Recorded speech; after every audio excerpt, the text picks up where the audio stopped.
장판 정담 토크 콘서트 시작하겠습니다. 요즘 우리 사회는 큰 이슈가 두 가지 있습니다.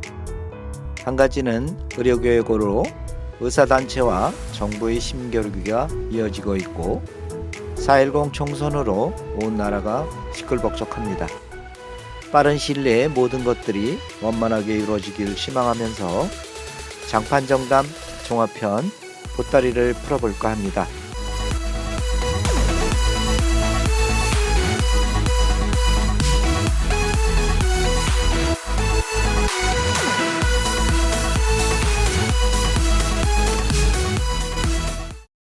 그동안 몇 차례 장판정담의 진행을 맡았던 DJ분들과 1시간 동안 여러 이야기 나눠보도록 하겠습니다. 우리 DJ분들 각자 본인 소개 부탁드리겠습니다. 안녕하세요. 김진철 건축사입니다.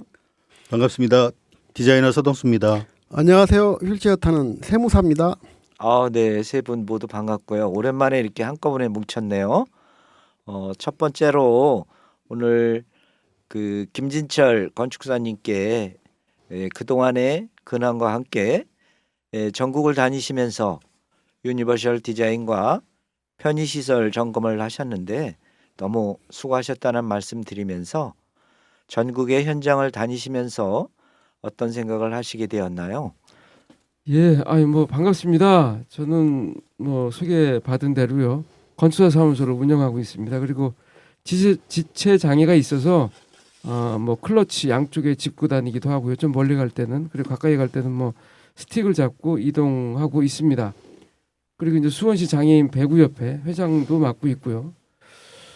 지난 방송에서 말씀드렸다시피 우리가 보통 장애인 편의시설이라고 하죠.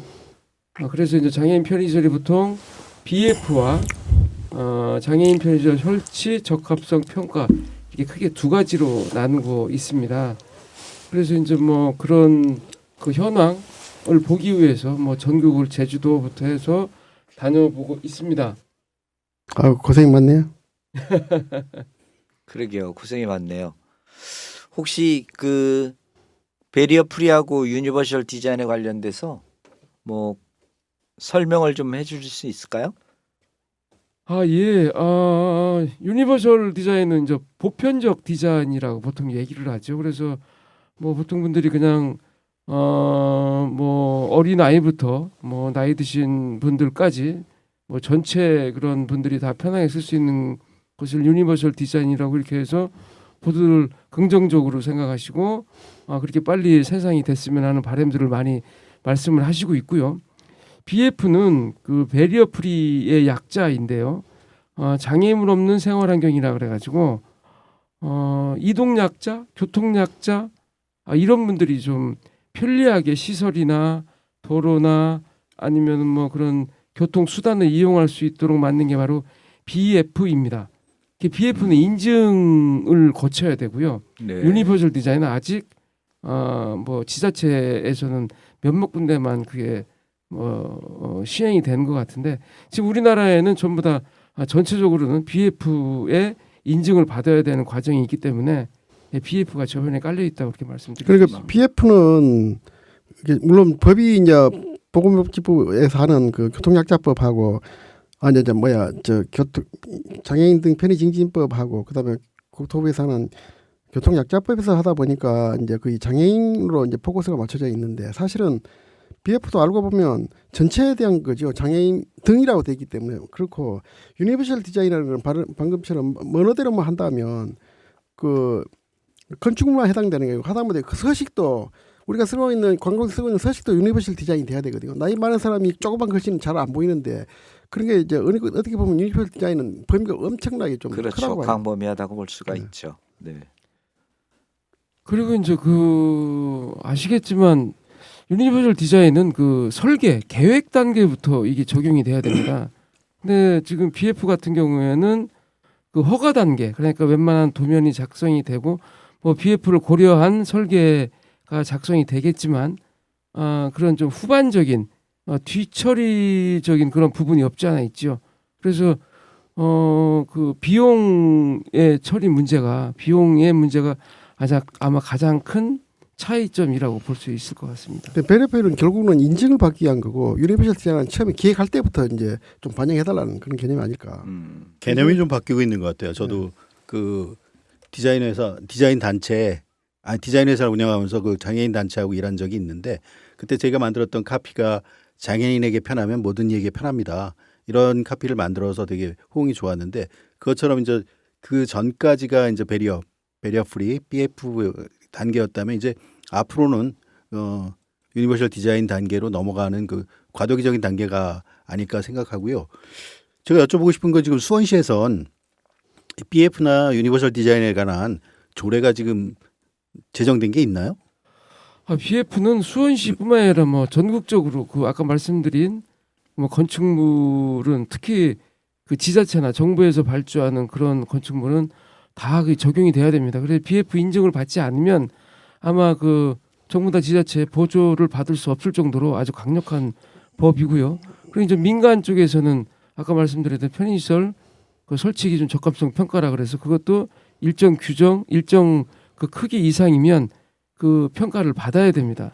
그런데 그 베리어풀이는 지자체별로 이렇게 조례로 정한 게 아니고 법에 정부가 정한 법에 있기 때문에 그렇죠, 거기에서 그렇죠, 따르는 그렇죠. 거고 예. 수원시 같은 경우는 이제 공공 디자인 진행에 관한 조례가 있어요. 그것도 공공 디자인 진행에 관한 조례 시행 규칙까지 있단 말이죠. 그건 상당히 전국에서 그 시행 규칙까지 갖춘 데는 그렇게 많지 않은데 그런데 이제 유니버셜 디자인 하면 공공 디자인 개념하고 이제 뭐 서로 뭐 일치된 부분도 있고 좀 다른 부분도 있을지는 모르겠지만 전국에 그 240개 지자체에서 그 공공 디자인 진행에 관한 법률을 조례를 운영하고 있어요. 그런데 이제 유니버셜 디자인 조례에 관한 유니버셜 디자인에 관한 조례는 전국에서 딱 한 군데밖에 없거든요. 공주시인데 이제 수원시 같은 경우 공주시도 그렇다고 해서 유니버셜 디자인 진행에 관한 조례가 있지만 또 공공 그 디자인 진행에 관한 조례가 없느냐? 그럼 그것도 아니라 그건 두 개 다 운영하거든요. 근데 수원시도 그 운영하면서 또 새롭게 유니버셜 디자인 진행에 관한 조례를 올리니까 상당히 좀 논란이 있었을 거예요. 이게 똑같은 거 아니냐? 예, 그래서 제가 찾아봤더니 그 2023년 작년이죠. 12월 21일 그 수원시장 명의로 해서 수원시 유니버셜 디자인 조례가 제정되고 있었습니다. 되고 있습니다. 이 예고 기간이 작년 12월 21일부터 올해 1월 10일까지 예고 기간을 거치는 걸로 알고 있고 그 내용을 보니까 좀 아쉽더라고요. 그러니까 뭐 할 수 있다, 해야만 한다가 아니라 할 수 있다라는 이런 표현이 많아서 주로 이제 임의 규정이다. 예, 선언적인 그런 내용이 있어서 좀 아쉬웠는데 그 이유는 어떻게 됐는지 모르겠어요. 혹시 아시는 분 있습니까? 아마 뭐 제가 알기에는 그 유니버셜 디자인 조례를 의회에 상정했는데 의회에서 이제 공공 디자인 조례하고 상충되는 부분이 많기 때문에 재검토를 통해서 과연 유니버셜 디자인이 그 제정이 되면 과연 이거를 관리 체계를 어떻게 할 것이냐 그런 논란 때문에 아직 그 조례로 제정되기에는 조금 시급하지 않냐 이런 이야기들이 있는 것 같아요. 그런데 이제 상충되는 것뿐만 아니라 중복되는 것도 있을 거예요. 아마 그렇기 때문에 그럴 겁니다. 네. 그리고 제가 방금 이제 법령 정보 시스템을 검색해 보니까 조례가 아직 안 올라와 있어요. 그래서 아마 뭐 그 방금 우리 저 말씀하신 대로 그런 과정 거쳐가지고 아직 진행이 안 된 것 같아요. 그래서 뭐 부연 설명을 좀 드리자면 BF가 본격적으로 들어온 게 2015년입니다. 올해 이제 거의 한 10년째 돼 가고 있는데요. 아까 말씀 BF라든가 아니면 적합성 확인 평가가 이게 어느 정도 강력하냐면 뭐 지자체나 정부 발주에서 보조금을 받지 않으면 진행이 안 될 거고요.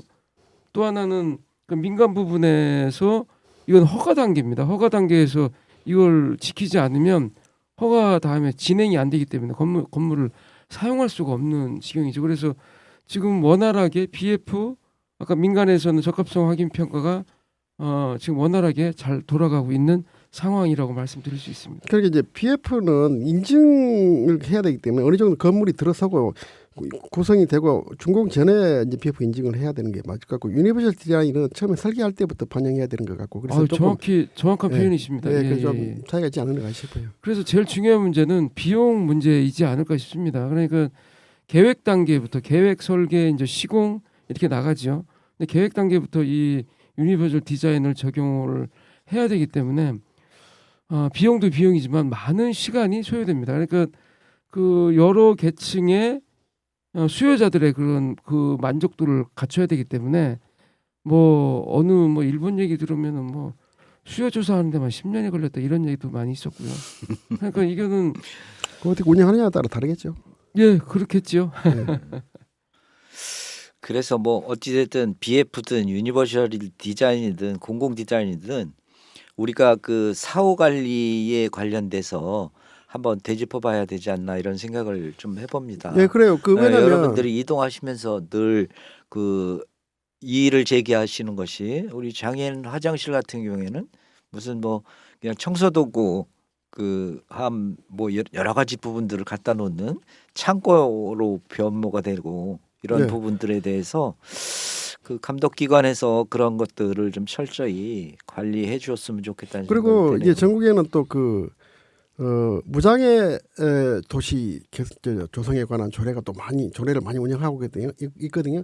그런데 그런 무장애 도시에 관한 조례든 공공 디자인에 관한 조례든 이게 조례 만드는 데만 가지고 이렇게 신경을 쓰고 그다음에 이제 그거를 실질적으로 운영하는 데는 굉장히 제대로 운영하는 데가 또 그렇게 많지 않아요. 물론 제가 쭉 검색을 해보고 관찰해 보니까 뭐 진주시 같은 경우에는 굉장히 그걸 아주 잘하고 있던데 또 어떤 도시는 한 번 회의 한 번도 안 해보고 그냥 끝내는 데도 있고요.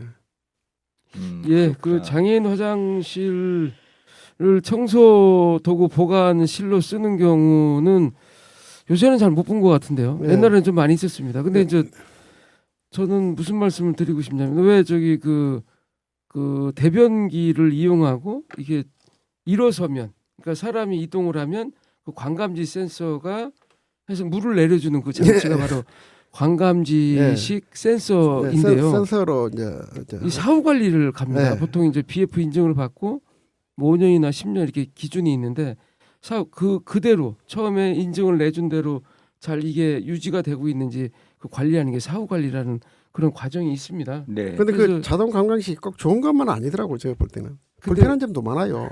근데 뭐냐면 이게 가면은 열의 아홉은 고장이 나 있어요. 이 사용이 작동이 안 하더라고. 그런데 그게 문제가 뭐냐면 그 안에 배터리를 교환을 해줘야 되거든요. 예. 근데 이제 배터리를 교환해 주는 것을 관리하시는 분도 모르고 예.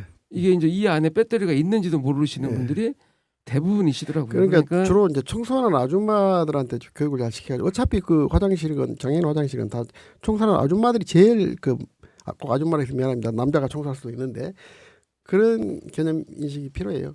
그래서 이제 요새는 그 BF에서 예. 거기 이제 배터리 이식은 지양을 하고 예. 상시 전원을 넣어라. 그렇게 하고 있습니다. 근데 그럼 왜 처음부터 상시 전원을 넣지 이렇게 말씀하시는 분이 있을지 모르겠는데 전에는 그 물 청소를 많이 했습니다. 이제 전자장치가 없을 때는 물 청소를 많이 했는데 요새는 그 소변기나 이런데 전자장치가 많기 때문에 물 청소를 별로 안 합니다. 그래서 예, 그래서 그 상시 전원 연결이 가능한 걸로 알고 아니 있습니다. 근데 그 방금 이제 자동 센서에 의한 이제 물내림 그 말씀하시는 김에 내가 좀 얘기를 한 가지 할게요. 그게 이제 어느 정도 어떤 문제가 있냐면 만약에 그 변기가 막힌다든지 그러면 거기서 일을 보는데 조금 움직이기만 하면 그게 물이 쏟아지니까 막혀 있는 상태에서 물이 쏟아진다고 생각해 보세요. 그러면 거기에 앉아 있는데 계속 오물은 이미 쌓아놨는데 그게 계속 참 그래서 그게 항상 좋은 건 방법 아니에요. 아이고 아닙니다. 제가 볼 때는 그 특별한 경우를 일반화 시키면 안 된다고 생각이 들고요. 그냥 잘 빠져야지요. 그게 막힌다고. 물론 이제 관리의 예, 문제지. 예, 예, 그 관리의 문제라고 볼 수도 있어요. 근데 그러니까 이게 관감지라는 거는 이제 제가 몸을 굽히거나 이동이 돼서 그 센서가 멀리 이게 가까이 있다가 어느 정도 거리가 떨어지면 그때 작동하는 게 예, 센서이지 그래야 되는데 않습니까? 일부에서는 조금만 움직이면 막 물이 쏟아져 버리니까 변기는 막혔는데 물이 쏟아지니까 환장하는 거야. 맞습니다. 저도 그런 경험을 했는데 또 한 가지는 그 변기의 등받이 문제 예. 그 아주 그 그것도 소변을 볼 때는 아주 불편한 그렇죠. 그런 상황이 되거든요. 논란이 많아가지고 근데 그런 부분들을 또 철거하자니 이의를 제기하시는 분들이 많아서 그리고 그거를 철거를 못 하고 있다고 들었거든요. 저도 이제 제만 혼자만 생각하고 그것 좀 없으면 제일 좋겠다 그러는데 막상 반대로 그게 꼭 필요하다는 사람도 있더라고요. 그렇죠. 네. 그래서 그 등받이가 필요하신 분이 많아서 설치하게 된 거고요. 그리고 이제 저는 그렇게 생각합니다. 그 소변을 좀 앉아서 보면 안 되나요? 꼭 서서 보셔야 되고.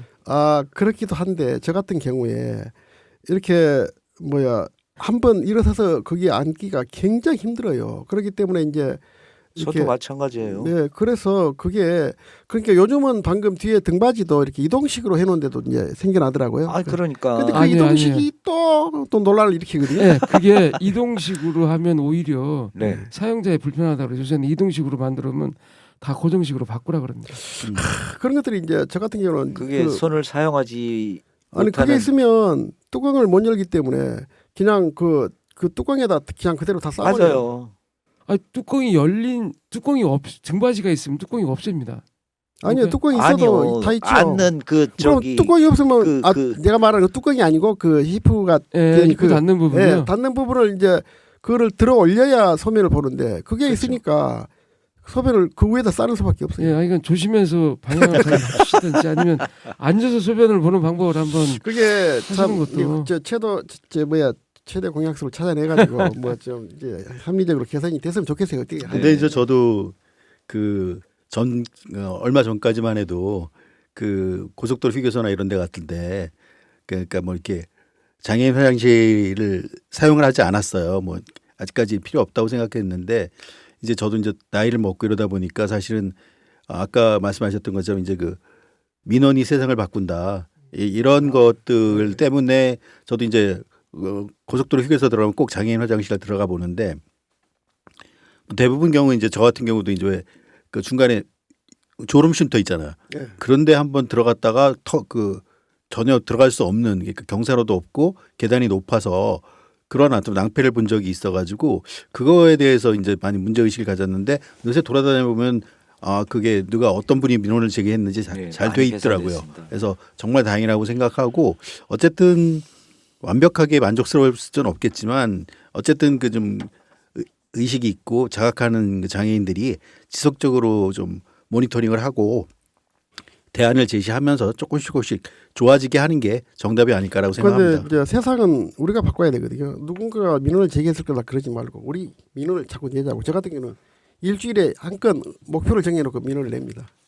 그러시구나. 네. 우리 김진철 DJ 더 마무리하실 말씀이 있으신가요? 저기 며칠 전 그 TV를 보니까요. 그 유튜버 박위라는 분이 나오더라고요. 봤습니다. 예. 그래서 그 걸그룹 시크릿 출신 그 배우 송지은 씨와 과거에 결혼을 한다고 그러는데 그분이 휠체어 타고 나와서 하는 말이 본인이 이제 유럽에 어디를 오스트리아인가 어디를 갔더니 갑자기 줄 서 있던 분들이 본인이 나타나니까 다 없어지고서 본인이 앞에 가게 해주고 또 승강기 앞에 있었더니 그 안에 타고 있던 분들이 내려서 자기 그 자리를 확보해 주더라. 이런 말 들을 때 언젠가는 우리나라도 그런 세상이 오겠죠. 그래서 지금 해화역에서 그 심야하시는 분들의 그런 안 좋은 그런 소식들이 많이 들려오는데요. 저기 영국의 그 장애학자 그 마이클 올리버라는 분이 그 장애 정치라는 책에서 그 판켈스타인 3단계설을 언급을 했습니다. 1단계가 이제 산업혁명 이전 봉건 사회에서는 장애인들이 가지고 있는 어떤 능력을 가지고 다른 분들의 같이 어울려 사는 게 이제 1단계라고 보통 표현을 했고요. 2단계는 이제 노동의 초점이 맞춰져서 산업혁명을 기반으로 해서 확 변화하죠. 그래서 이제 장애인이 산업 능력이 있느냐 없느냐. 그래서 이 장애가 영어로 disability입니다. 그렇지. 그때 나눠진 게 바로 능력 있는 사람, 능력이 없는 사람 이렇게 나눠진 게 바로 그때의 기준이고요.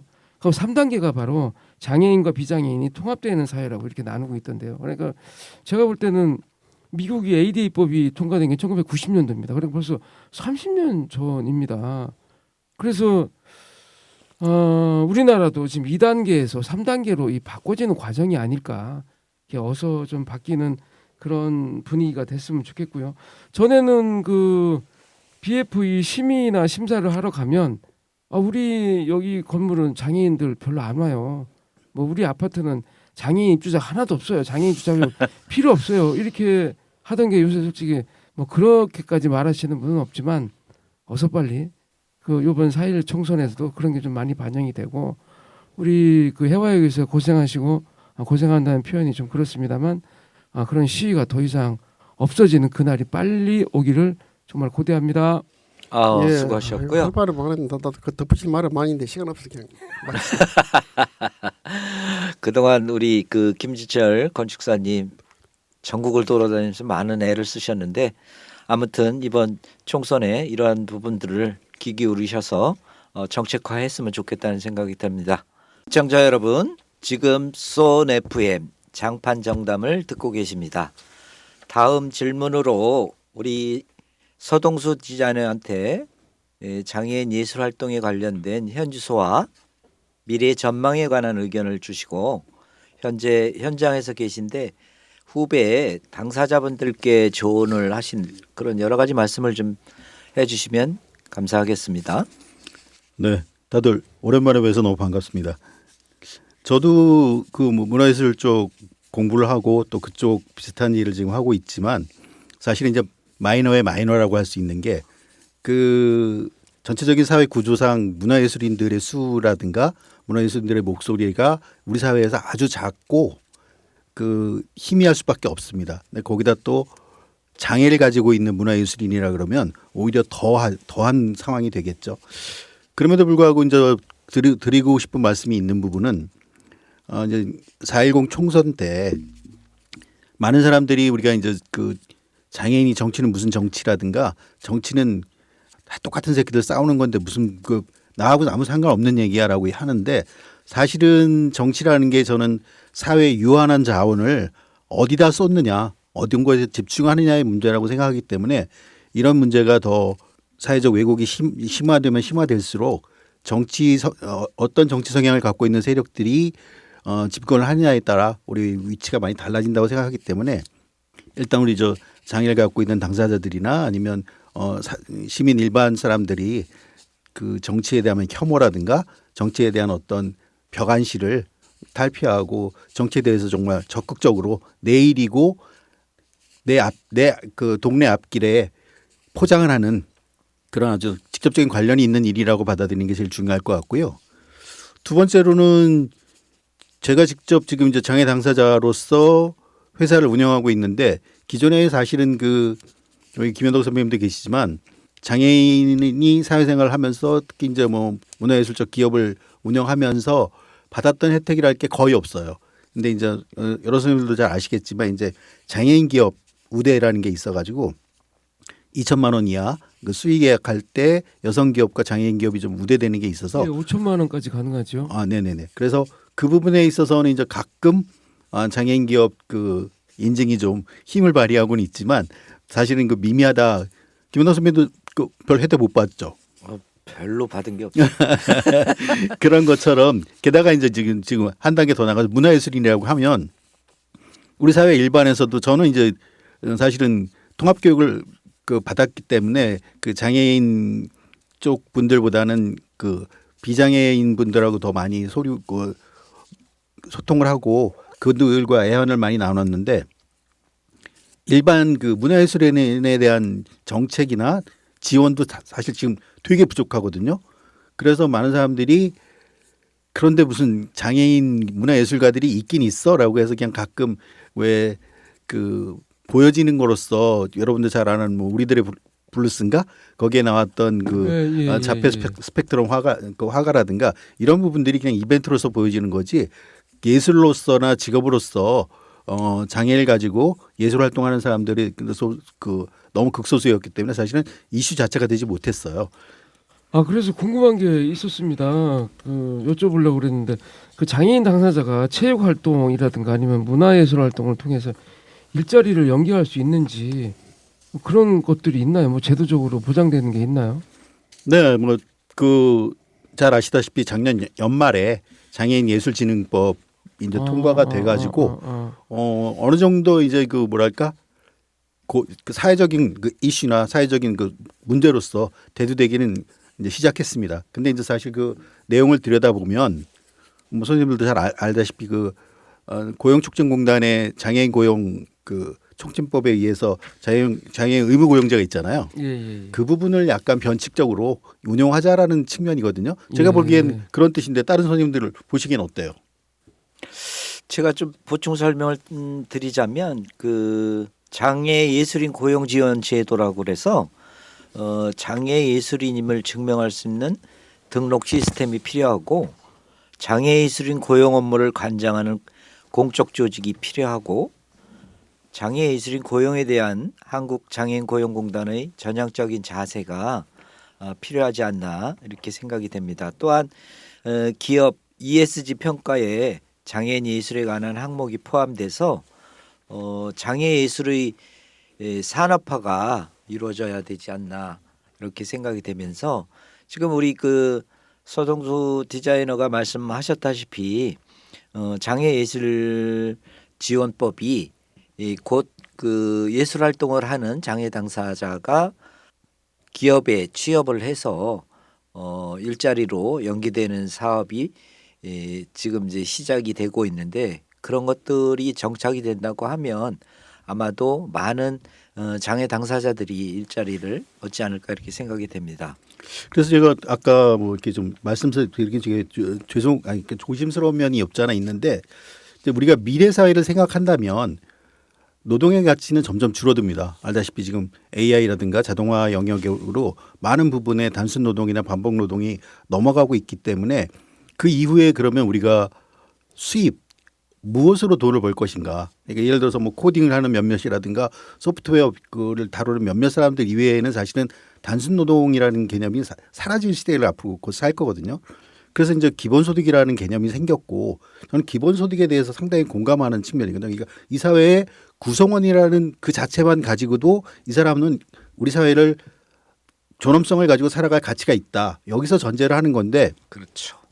특히 문화예술인한테 이 개념이 상당히 필요한 개념이거든요. 네, 맞습니다. 왜냐하면 우리 사회는 이제 제가 알기로는 토대와 상부 구조로 이루어져 있는데 토대가 이제 생산적이고 직접적인 재화를 생산하는 거라면 상부 구조는 그 위에 사상적이고 철학적이고 어떤 그런 그 정신적인 영역에 예, 뭔가가 예, 또 예. 필요하다고 생각하거든요. 동의합니다. 예. 네네. 그런데 그 부분에 대한 그동안의 가치, 그동안 문화예술이라는 것에 대한 가치가 홀대를 떠나서 사실은 생존이 위협받는 지경이었거든요. 그러니까 그렇죠. 우리 몸이 밥을 먹고 산다면 우리 영혼은 문화예술을 먹고 산다고 생각하는 사람인데 그런 문화예술의 가치를 홀대하는 사회일수록 사실은 정말 이분법적으로 그냥 죽느냐 사느냐 부자냐 가난하냐 이것밖에 없는 사회라고 생각합니다. 예. 그래서 그 기본소득이라는 부분들이 지금 얼마 전부터 이제 문화예술인 기본소득이라는 제도가 특히 경기도에서는 시행돼 가지고 많은 지자체에서는 이제 문화예술인 기본소득을 받아들여서 문화예술인들한테 아주 조그만 돈이에요. 100만 원도 안 되는 돈인데 그거를 지원하는 거를 동의를 했거든요.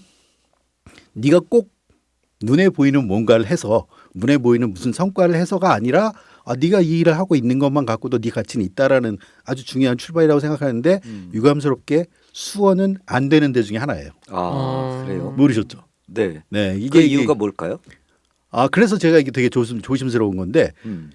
기본소득이라는 네이밍 자체가 네. 어떤 한 정치인이 시작했다. 어. 이거에서 시작돼서 그 어떤 지자체를 차지하고 있는 다수당이 그 부분에 대해서 이제 비토를 하는 거죠. 그러니까 개념이나 이런 것들을 떠나서 이거 누구 줘보라고 하는 정책이냐 이런 식의 그 시각 때문에 사실은 이제 경기도의 수부 도시라고 할 수 있는 데서 예술인 기본소득이 지금 안 되고 있거든요. 그래서 우리가 문화예술인 혹은 장애인 문화예술인 이런 부분들에 대한 어떤 그 강론으로 들어가는 것도 좋지만 사실은 정말 이 사회의 소수자나 아니면 그 마이너들을 위한 그런 정책들을 입안하고 있고 또 그 사람들하고 함께 가고자 하는 정치 세력이 어디인지 이런 것도 우리가 한번 장애인 당사자로서 고민해 보는 게 상당히 좀 중요한 그런 선례라고 생각합니다.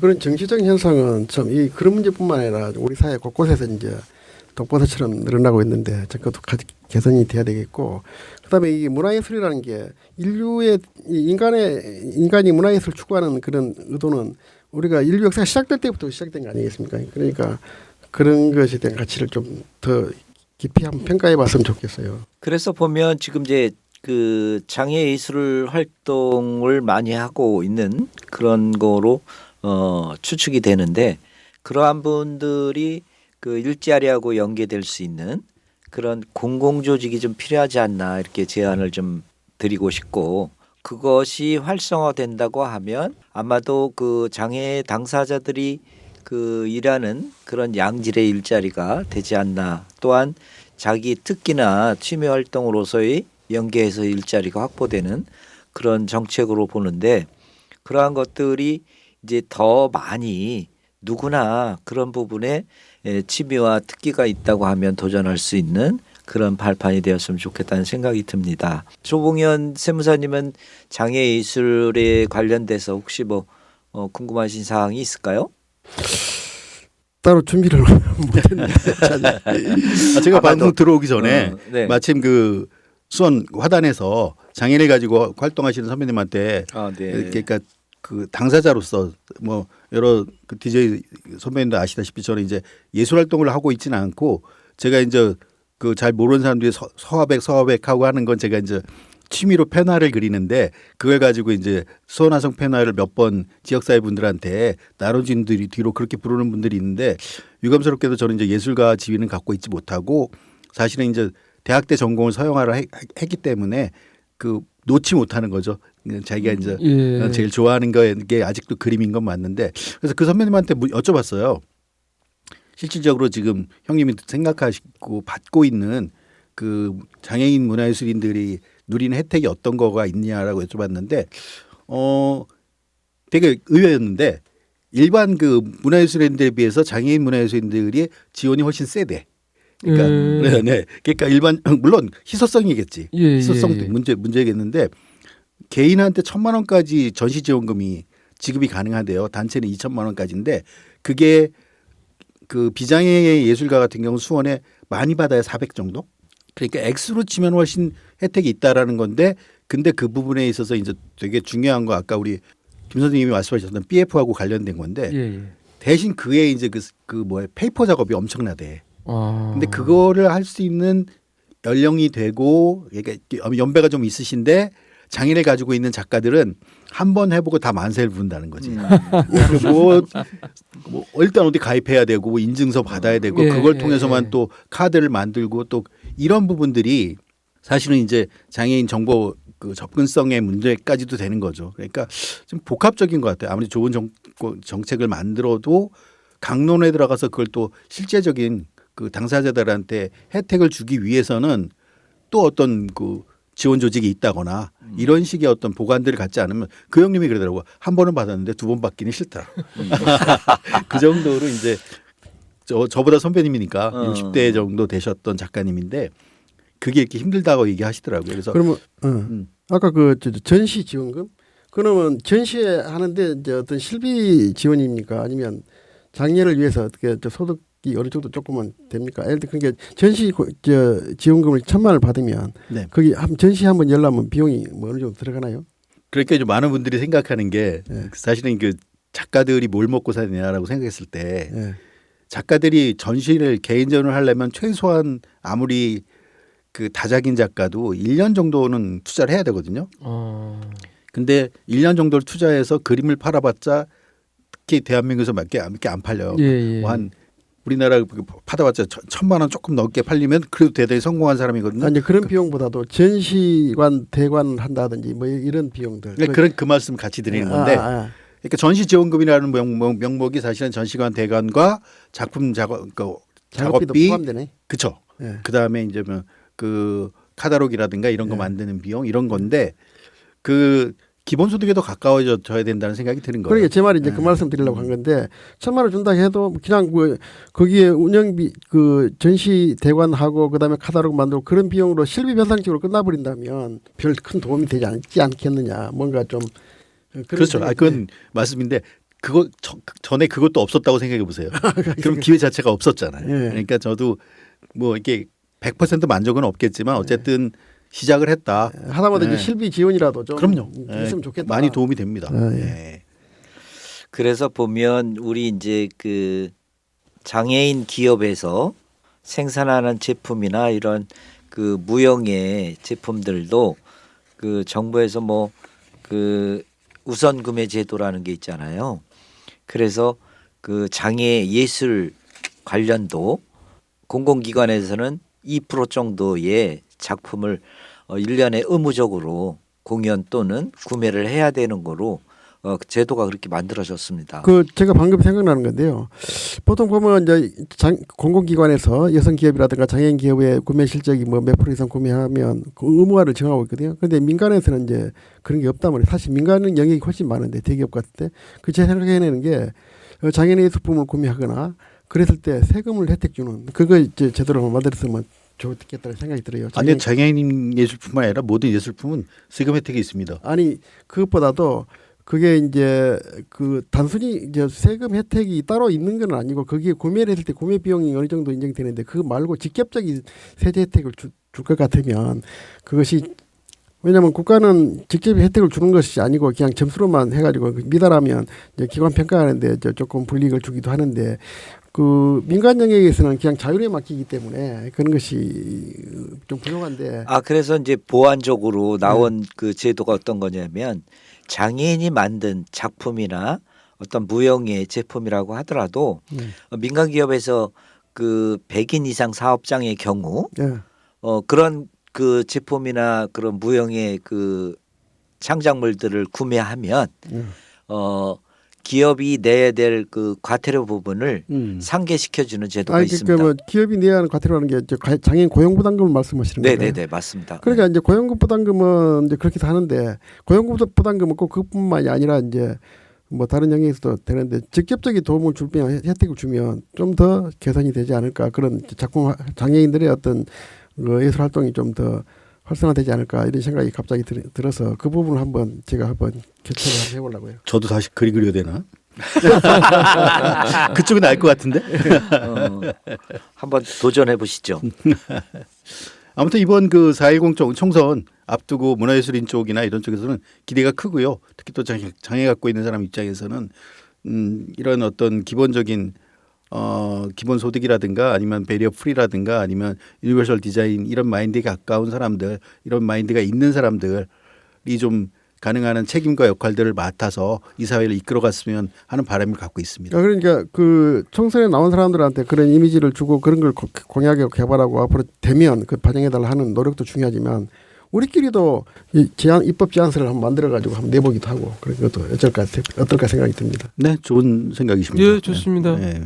그 여러 말씀들이 그 있었지만 그 마무리 발언 우리 서동수 디자이너가 해주시고 그게 정책으로 이렇게 좀 만들어질 수 있는 그런 제안 하나 하시고 마무리 짓도록 하겠습니다. 네, 뭐 같은 고민을 참 오랫동안 했던 것 같아요. 저도 대학 졸업할 때 미대 졸업생들 갈 곳이 없다 이런 그 학회지를 만들어서 그 이렇게 좀 출판까지 해서 갖고 있었던 기억이 나는데 그때 다 이미 프랑스 같은 데 보면은 지금 그 작년에 만들어졌다는 그 장애인 예술 지원법하고 비슷한 제도가 있더라고요. 그러면 뭐냐면은 정확하게 아카데미로 교육을 받고 활동 그 내역이 확인된 작가를 지역 지자체에서 작품 구매를 해요. 2년 3년간 작품 구매를 하고 그 사람들이 작품을 기증하게 합니다. 그 지자체에. 그러니까 프랑스 지자체 같은 경우 상당히 그 지자체의 재원의 많은 부분을 차지하는 게 어떤 작가의 청년 시절 작품을 갖고 있는 거야.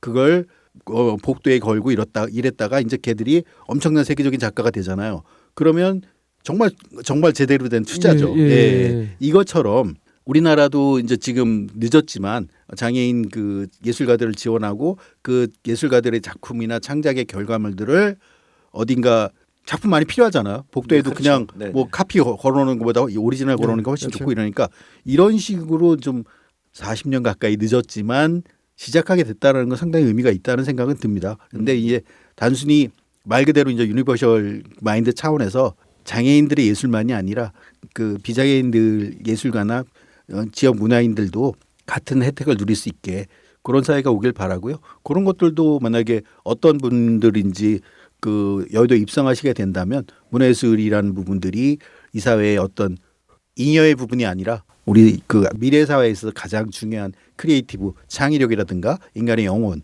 인간의 마음을 평화롭게 하는 이런 거의 중요성을 좀 인식하시고 문화예술인들에 대한 지원이나 창작자들에 대한 지원을 아끼지 말았으면 하는 바람입니다. 아유, 동의합니다. 네, 감사드리고요. 이러한 여러 가지 부분 예술에 관련된 내용 그 이야기 나눴습니다. 다음 손님으로 조봉현 세무사님 모셔보도록 하겠습니다.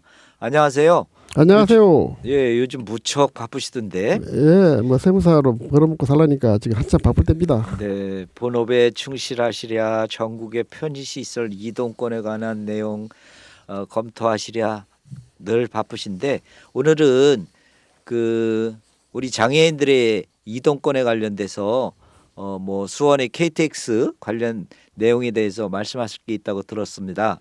예. 그거에 관련돼서 좀 설명 좀 해주시죠. 예, 지금 이제 한 달 후에 이제 총선이 시작된 총선이 한 달로 다가왔는데요. 네, 지금 이제 정치권에서 또는 이제 국회의원 출마자들 여러 가지 공약도 이제 곧 있으면 나올 것이고 그런데 어떻게 보면 이제 총선이라는 게 넓게 보면 국가 일꾼을 뽑는 거지만 또 수원으로 국한돼서 보면 수원 시민의 권익을 지켜줄 만한 또 일꾼을 뽑는 데도 의미가 있지 않습니까? 그렇죠. 그렇죠. 예. 그래서 수원은 인구만으로도 웬만한 그 인구 자체만으로 수원시 인구 자체만으로도 120만에 달하는 대도시란 말이죠. 울산광역시보다 커요. 수원시가. 맞습니다. 그리고 특히 이제 인천이나 대구, 광주, 대전 등 이제 지방 광역시 그런 관내 군 지역을 포함한 그 도농복합형 그 광역시 개념으로 비교하면 수원은 과거에 수원군에 속했던 화성, 오산, 뭐 의왕일보 이런 걸 다 포함한다면 수원 지역의 광역 인구는 250만이 넘는 초대형 이제 그 규모의 도시란 말이죠. 그렇게 되면 대전이나 광주, 대구보다 더 큰 도시라고요. 그런데 그런 도시가 그 KTX 이 고속철도 분화권은 웬만한 시골 지방의 군 단위 지역만보다 더 열악해요. 그러니까 시골의 군에도 KTX 지나가는 거는 하루에 10번 이상 KTX가 서는데 수원은 KTX가 거의 없는 거나 마찬가지란 말이에요. 그런데 어떻게 보면 이제 그 KTX가 처음에 시작할 때 중소도시 광명으로 빼앗기고 그다음에 SRT는 또 동탄으로 빼앗기고 또 GTX가 시작되는데 1차 그 사업을 또 동탄에 빼앗기고 그러면 도대체 수원에 국회의원이 5명이라는데 그동안 뭐 했느냐고요. 그동안 그 어떤 수원 시민들의 권익을 제대로 지켜줬거나 되냐 이지 특별히 수원 시민들의 권익을 그 제대로 지켜주는 데는 미흡했지 않느냐 그 수원의 정치인들이 그런 관점에서 내가 이제 오늘 문제를 제기하고자 하는데 사실 고속철도 우리나라 고속철도는 정책의 어떤 난맥상을 가지고 있어요. 첫 단추부터 잘못 끼웠다고 봐요. KTX가 개통할 때부터 이제 광명역으로 우회하지 않고 수원역으로 경유했더라면 SRT라도 그럼 뒤에 생겼잖아요. 그럼 SRT를 동탄이 아닌 수원역을 경유했어야 그 연계 교통망이 훨씬 효율성이 높일 수 있을 겁니다. 왜냐하면 경기 남부 지역의 일반 그 시내 교통이라든가 시외 교통이 수원역을 중심으로 하는 데가 많거든요. 그렇기 때문에 KTX가 수원역을 경유했어야 경기 남부에 대한 전체 어떤 교통복지가 올라갔을 텐데 또 그게 또 안 됐어요. 그 다음에 이제 또 지금 이제 현재 건설 중인 인천발 KTX가 있잖아요. 만약에 수원을 경유하는 KTX 철도가 있었다면 수원에서 바로 인천으로 갈라지는 것도 한다면 인천에서 지금 바로 저기 뭐 충청도까지 이어지는 그런 비용보다 훨씬 공사비도 적게 들었을 거예요. 근데 그것도 문제가 있고 그다음에 SRT가 동탄역으로 빼앗길 상황이었다면 좋다 이거지. 그러면 SRT 건설할 때 그 지금 평택에서 이제 평택 지제역에서 평택 지제역까지 SRT 가잖아요. 그러면 이제 수원 사람들은 이제 평택 지제역으로 갈 수밖에 없는데 지금 이제 그 수원역에 하루에 4번 서는 KTX 여러분 KTX 타봤죠? 예. 그런데 KTX 탈 때마다 얼마나 참 손해 보는 느낌 안 들었어요? 이게 뭐 다른 데서 바로 가야 되는데 수원 사람들은 KTX 타려면 어디 멀리 가야 되고 그다음에 이제 그 수원발 KTX가 지금 수원을 경유한 KTX가 대전까지는 일반 철도로 간단 말이에요. 그렇기 때문에 별로 속도가 많이 안 줄어들어요. 그러면 다 이제 그 수서발 SRT가 생길 때 그 평택까지는 이제 고속철로가 온단 말이죠. 그럼 거기서 일반 철로로 이제 그 작업을 해가지고 이제 수원을 경유하겠더라면 그런 걸 동시에 개통을 했더라면 되는데 그런 데에 대해서도 전혀 이제 수원 시민들은 수원의 이제 정치인들이라든가 시민들은 그에 대한 대처를 전혀 못했고요. 그다음에 이제 그런 상황이었다면 그 연결하는 공사를 그때 같이 하고 그다음에 우리가 서동탄 수원에 서동탄 가는 차가 있잖아요. 네. 그러면 서동탄하고 동탄은 그리 멀지 않으니까 차라리 그 지하철을 개통했더라면 같이 개통했더라면 그럼 좋다. 수원 정치인들이 그러면 SRT역은 동탄에 하는 대신에 그런 이제 주변 이제 그런 그 인프라를 같이 해가지고 그 동탄 서동탄에서 동탄 가는 아무것도 아니니까 수원역에서 동탄 가는 건 뭐 10분도 안 걸린단 말이죠. 그럼 동탄역에서 아니 서동탄에서 동탄까지 또 10분도 안 걸려. 진짜 뭐 몇 분 안 걸려서 갈 수가 있었는데 그게 또 안 되는 게 그런 이제 대안 실리를 챙길 수 있어야 되는데 대안 실리를 전혀 안 챙기는 바람에 참 이 수원 사람들은 수원 사람뿐만 아니라 수원 그 어떤 250만의 수원권의 어떤 그 고속철 문화권에서 철저히 배제되는 그리고 이제 그런 고속철이 생기면서 모든 교통 여건이 엄청 좋아졌잖아요. 근데 수원은 오히려 퇴보하는 경향. 왜냐? 과거에 수원에서 서울 지금 우리가 서울 갈 때 그 뭘 타고 가요? 만약에 저 대중교통을 이용한다면 지하철 탑니까? 지하철 타죠. 아니면 광역버스도 타기도 하고요. 하고. 예.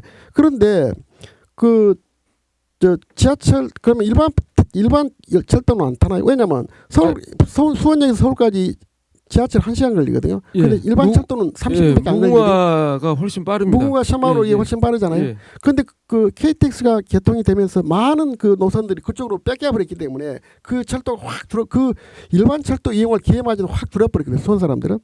이제 그래가지고 그런 이제 수원 사람들은 그동안 철저히 이게 배제된 그런 이제 어떤 서로무 도시가 되어버렸는데 그러면 이제 대안이 필요한데 제가 마련한 이제 대안들은 이제 몇 가지 이제 한번 설명을 해볼게요. 자, 수원 사람이 고속철을 이용할 때는 어떻게 하나요? 저는 광명이나 뭐 동탄으로 가죠. 동탄으로 갑니다. 동탄 네. 가서 SRT를 네. 주로 이용하죠. 그런데 이제 동탄이나 광명 가려면 지하철이 안 되잖아요. 승용차를 가져가야 되잖아요. 예. 그러면 교통약자들은 승용차 가져가기도 힘들고 또 교통약자가 아니라 하더라도 승용차를 가져가면 그 주차비도 만만치 않거든요. 맞습니다. 몇만 원씩 들여야 된단 말이에요.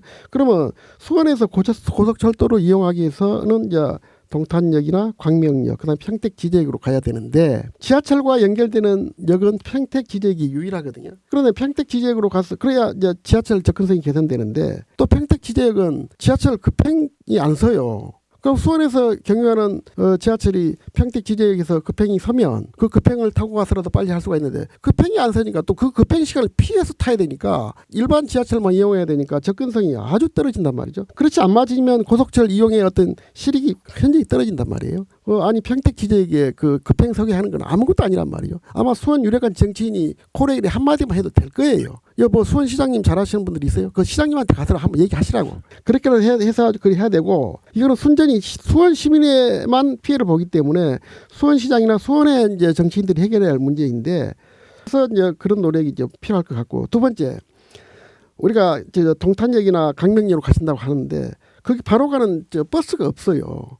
바로 가는 셔틀버스는 말할 것도 없고 거기에 환승 안 하고 가는 버스가 없어요. 적어도 동탄 그 광명역에 그 KTX를 뺏겼으면 그럼 적어도 이런 이제 다른 이제 부대할 교통편이라든가 그런 거라도 이제 개설해 줬으면 되는데 그러면 이제 그래서 저는 이제 그 수원역을 기준으로 이제 동탄역 접근 시간을 보면요. 지금 버스를 타면 80분이 걸려요. 그다음에 이제 그 승용차로 가면 30분이 걸리고 만약에 이제 지하철이 이제 동탄 서동탄 간 지하철이 연결돼 있다고 가정하면 수원역 기준으로 20분이면 가거든요. 그러면 이제 SRT를 제대로 탈 수가 있고 접근성이 훨씬 효율성을 높일 수가 있어요. 그렇기 때문에 저는 이제 그 수원이나 주요 거점지 광교라든지 이런 데서 동탄역 가는 거라든가 또는 이제 광명역 가는 그런 이제 그 저상버스를 당연히 포함해서 버스가 이제 버스 노선이 개설돼야 된다. 이게 누가 해야 될 일입니까? 정치권에서 좀 이번에 국회의원 선거 나온 사람들한테 붙잡고 좀 이런 걸 좀 개발해달라고 좀 호소를 했으면 하는 심정이고요. 그다음에 지금 뉴스 같은 거 보거나 지금 네. 지역의 그 가장 큰 이슈 중에 하나가 철도 지하화거든요. 네. 그래서 아마 내 생각에는 우리 조봉현 선생님이 생각하는 것들이 만약에 지하화하고 믹스가 된다면 충분히 고민이 가능하고 해결이 가능하지 않을까 생각해요. 왜냐하면 여야를 다 막론하고 근데 그 경부선 지하화는 다들 공약으로 내걸고 이제 있더라고요. 그 문제보다도 방금 그 문제도 이제 당연히 필요한데 방금처럼 이제 버스 노선도 또 그렇게 필요하고 거기 동탄역이나 광명역에 접근할 수 있는 버스역도 필요하고 그다음에 방금 이제 지하화 그런 문제까지는 그동안 너무나 그 많은 시간을 우리가 수원 사람들은 소외돼 왔어요. 여기에 대해서 그렇기 때문에 거기에 대해서 이제 좀 이렇게 뭐 지하철역에 급행 하나 서게 하는 거 그런 별거 아무것도 아니란 말. 그런 것부터 개선이 된다면 저기 달라있는데 또 가지 굉장히 중요한 문제인데요. 수원발 KTX 사업이 지금 그 상당히 한 수준에 이르렀잖아요. 그런데 저는 수원발 KTX가 내년 개통 목표로 이제 기반 공사가 열심히 하고 있는데 그래가지고 그렇게 되면 이제 고속철 분화권의 편입이 기대되고 있지만 저는 수원발 KTX 가지고는 한계가 있어요. 저는 수원발 KTX가 중요한 게 아니고 수원을 경유하는 KTX가 중요해요. 그럼 예를 들어 수원발 KTX를 갖다가 12편을 이제 증설한다고 하는 이제 얘기가 있긴 한데 수원역에 사실 고속철이 주차할 수 있는 이제 공간이 얼마나 되는지 그것도 의심이고 그다음에 수원 사람만 보고 그 KTX를 운행한다면 그 수요가 많지를 않아요. 그러면 이제 수요가 적으면 이제 아마 이거 수원발 KTX 별로 실효성이 없네 하고 이제 좀 더 나중에는 이제 정편이 아니라 또 간편될 우려도 있고 그리고 문제는 이제 아까 얘기했잖아요. 그 고속철이 생겼으면서도 오히려 수원 서울 간 그 접근권은 철도 접근권은 확 떨어졌다고 지하철 말고 그런 일반 철도가 그걸로 가버렸기 때문에 그렇단 말이죠. 그런데 코레일에서 이제 만약에 그 수원 경유하는 KTX가 생긴다면 서울 가는 것도 굉장히 이제 접근이 좋아진단 말이죠. 수원 사람이 서울 가는 접근도 좋아지고 그다음에 문제는 코레일 입장에서도 그 수원발보다는 서울발이 이제 수원을 경유해 가지고 이제 가면 이제 이용자도 많아질 거고 그다음에 또 한 가지 중요한 거는 지금은 대전까지 일반 철도로 가지만 이제 지금 그 평택 기재역에서 고속철하고 그다음에 일반철하고 연결하는 사업을 지금 하고 있거든요. 그걸 진작 해야 되는데 이제 다 하고 있어요. 그렇게 되면 서울에서 부산까지 가는데 지금은 그 한 30분 정도 지연이 되니까 사람들이 잘 안 타요. 근데 앞으로는 이제 20분 내로 그 10분밖에 차이가 안 난단 말이죠. 그러면 서울에서 부산 가거나 부산 서울 갈 때 10분을 기다리더라도 다음 차 타는 것보다는 그게 유리할 수가 있어요. 그렇기 때문에 이제 수요자가 확 늘어날 거란 말이죠. 그러면 이제 생산이 있기 때문에 오히려 그래야 효율성이 높은 거지. 지금처럼 수원발이 중요한 게 아니다 이거지. 그거를 좀 그 제대로 좀 인식했으면 좋겠는데. 자, 좀 네. 마무리 발언을 그래서 해주시고요. 이런 문제점을 해소하기 위해서는 저는 수원발 KTX보다는 서울발 수원경유 KTX 증편이 절실하고 이런 거를 이제 지금 총선이고 하니까 각각 그 손 닿는 정치 후보들 있잖아요. 좀 이게 가서 좀 호소도 하고 다리 붙잡고 좀 얘기해보자고요. 내 말을 하고 싶은 그거예요. 엄청 꼼꼼하게 준비하셨네요. 아유. 아무튼 뭐 그 구체적으로 대안까지 제시해 주신 우리 조봉현 세무사님께 다시 한번 감사드리면서 오늘 그 세 분이 그동안 각종 이슈에 관련된 내용을 총선에 즈음하에서 이렇게 제안을 좀 해주셨는데 오늘 여러분들이 그 대안까지 이렇게 제시해 주셔서 감사드리고 이상으로 수원 공동체 라디오 수원 FM 장판정담 마치도록 하겠습니다. 여러분 수고하셨습니다. 감사합니다.